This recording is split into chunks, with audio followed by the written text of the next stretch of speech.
How are we doing today, Starseeds? Today I wanted to make a video explaining to you all how the Beast system has decided to cleverly, in their eyes anyway, implement the Hunger Games Matrix code into our Ascension process in order to not only make us battle for survival to play out their divide and conquer agenda, but to also battle for survival in a very particular way designed by them, that being desperate psychopathic Nazis working hand in hand with the devil for almost 2 whole centuries now.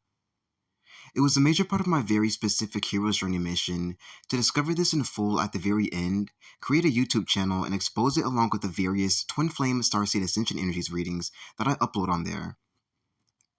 One out of the many ways the devil, or the etheric boogeyman that they're using for this stupid agenda, has been affecting us through the overtaken Matrix grid is by sending us bad luck cyclically as we travel through the most intense ascension portals, just so that it can mock us, greatly agitate us, deter us, and act as quicksand to slow us down on our tracks quite very annoyingly. This is the devil's way of making it hard for us before he officially leaves us forever, as it is part of my duty as the head ground crew facilitator of Judgment Day to see to his permanent banishment and break in the fresh new earth that he's been blocking. One of the ways he's been supplying us this bad luck is by making our skin flare up with all kinds of bumps, sores, lesions, even infected lesions, just so that we can purge it out of our system and earn our very slight ascent into the next stage of our personal hell chamber. He also likes setting up hits for us, attacking us in a witchy way by putting us in a distorted Twilight Zone reality right afterwards with his helpers, where the joke is somehow all on us as a result. This is also known as karma, which happens cyclically like a game, to no one else, just to feed on our energy, make us feel hopeless, worthless, but to also toughen us up like warriors if we survive, which I'm going to intend that we receive the bulk of right now in full, to mark all of our hard work. So, just like Lara Croft in the Tomb Raider franchise, or even like the video game character Link from the Legend of Zelda games, we are somewhat dungeon masters, and D&D fans will love waking up to this. Put on a very etheric, deep state, undercover mission to stop the devil and all of his dedicated psychopaths from harming the innocent and destroying the world to smithereens due to reckless, selfish, sinful, childlike, outdated, perverted reasons, like it's a sick fix that they just can't get off of like a slimy pacifier. Because this system is now due to collapse with the Age of Pisces very imminently, Spirit sent me one final go-around with a karmic situation regarding Etsy professionalism. I had realized that my average 5-star rating had begun to fluctuate between 5 and 4.9 for several months, and that it had slipped down to 4.8, 4.7, and then 4.5 just today, all in 1 week, without any negative reviews being written by my clients whatsoever. Deciding that I had finally had enough, and knowing that this was most definitely tied into the Ascension Game of Life process, the powers that be set up to make us fight for freedom, I called Etsy support and spoke to a woman who was definitely heavily programmed and actually needed to be told that she was a human being to snap her out of the spells she was under by the company. She explained to me that Etsy was actually taking part in monitoring our shops, like some sort of a game, of course, which I was already onto, and disguising themselves as a helpful team by rewarding us with certain badges if we meet a certain criteria. Staying completely in the realm of sanity like we're meant to, and focusing solely on delivering great work to my clients, my head was totally not in that realm at all, nor did they even attempt to explain this to us in a cohesive, understandable, down-to-earth fashion. So, this was the perfect trap designed by the devil, who I could see crystal clearly by then, basically face to face, to trap us into the cube consciousness realm of duality, aka the play with life reality, and make us participate in this game, aka stress out, compete, be pulled from real life, or else get left behind, aka demoted. I explained this to her in the best way I could, to the point where she began to become real, leave her robotic work mode character that they love you to get stuck into, and see it exactly what it is from the perfect angle. That it's a very unthoughtful, disorganized sort of rigged system that a bunch of brainless psychopaths created by the devil's orders just to see if it will work on people.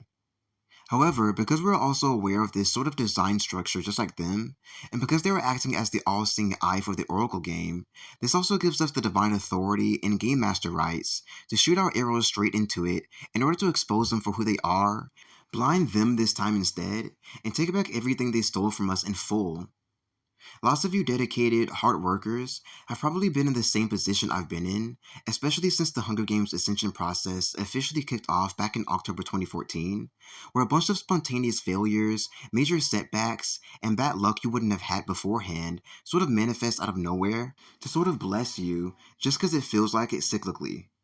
This is why I'm now commanding that every single boss, coworker, or company in general that betrayed us, made us feel less than, or tried us in any particular way whatsoever for the past 10 years or greater, be sucked into the Etsy portal, with Etsy being used as the seed point target of the entire sector of this beast system upholding this, and judged terribly as we imagine ourselves stabbing it in the eye and shouting out all sorts of profanities from the depths of our soul at it for at least 15 seconds when I say go.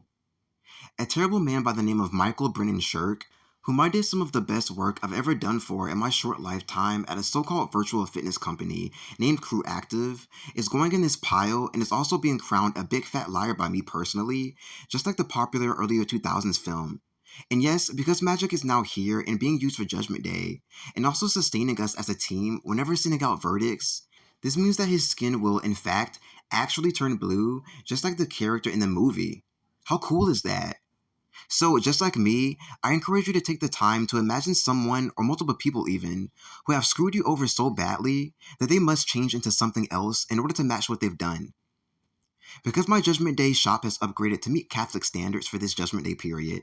this is also providing us a sort of old witchy charge to our team that will work to guide, inspire, and crucify the enemy even more thoroughly and creatively as a result, making it so that we even have the ability to wish great creative harm to the enemies for members of our soul tribe as well, so that we may bond even closer together for the end and feel even more at one as a result. So, on a count of 3, begin shouting your profanities at the Etsy target in your mind's eye, representing the center of all evil, so that the beast may finally get the memo and be forced to kill itself as a result. These people are also psychopaths who want to get us to do the most extreme, most disgusting things in the end in order to stay here, which we are and have already been in the works of. So, at the end of the 15 seconds, wave your hand in front of your face with attitude and shout the words, "We are not on that level." Our very black, cultured spirit team is suggesting, and something even more magical will happen following it afterwards. 1, 2, 3, go.